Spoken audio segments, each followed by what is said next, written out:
So yeah, let me sum up some of these thoughts. So the way we're using ART testing is really when a patient comes to us, we don't know, first of all, what level the problem is on. Is it psychological?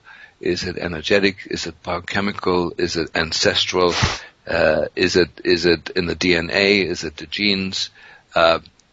Is it some toxin that has entered the patient? And some physicians, of course, choose to try to do all of this just with lab testing.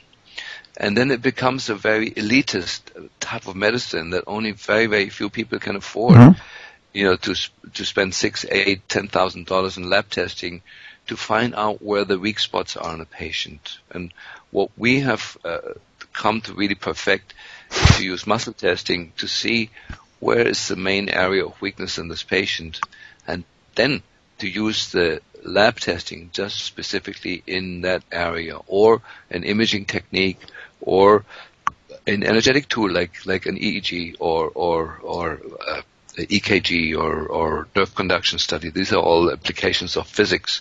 And so the muscle testing allows us to hone down on the weak spot, and then within that spend the money for the patient. So really, I'm considering myself as being the socialist in the I know that's a very unpopular word in the U.S. I'm afraid of how I'm amazed of how much fear there is in a country of socialism.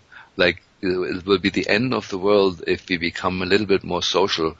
I don't quite understand it as a German, because I grew up in a reasonable socialistic society, and it wasn't that bad, I promise you. But I do feel like we need to develop a medicine that is available for everybody. Well, and whatever the philosophical model you choose, the stark reality is that this country and most of the countries of the world are going through this stark economic collapse and turmoil that really is going to force all countries to really find the most cost-effective strategies to get people better. We just aren't going to have the resources to do this expensive testing. And if you have it, and you had unlimited funds, I mean, how much? You and I both know so many people who have essentially unlimited wealth, and because they've chosen the conventional model, they just don't have those additional ways and strategies to find out what the true cause, and they die prematurely and unnecessarily and painfully. So, and it's not the money, but certainly an economic motivation is going to, I think, hopefully influence, but accelerate the adoption of these strategies.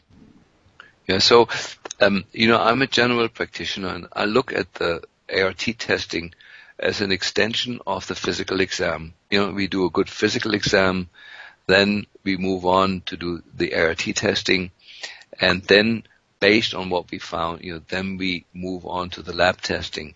And by the time I get to the lab testing, I may spend $100 on lab testing versus $6,000 or $8,000 that the friends of mine are using when they come to that stage without the ART testing. And then there's certain things you don't have lab testing for. Like, for example, how are you going to diagnose in a lab that somebody has a problem in the second chakra, or has a blocked stomach meridian, or how are you going to find out in the lab that somebody is exposed heavily to electrosmog in the sleeping location?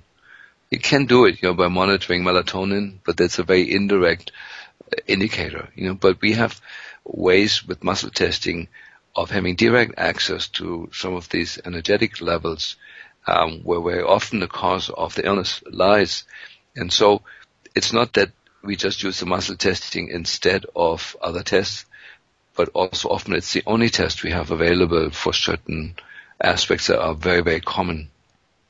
Well, thank you. I think this really provided our listeners hopefully what I was seeking to do, and is basically a foundation or philosophical appreciation of what you're doing with this form of muscle testing. Because admittedly, there's going to be a lot of people who are skeptical of this, and it looks like a woo-woo medicine. But the reality is that there are hundreds, if not thousands, of physicians who use it regularly and are getting consistently effective results. And to me, even though that's anecdotal, it's a powerful testimony to the effectiveness of these techniques. So if anyone is interested and they've gotten over skepticism, we've intrigued them enough and hopefully encourage them to broaden their mind and consider this as an option.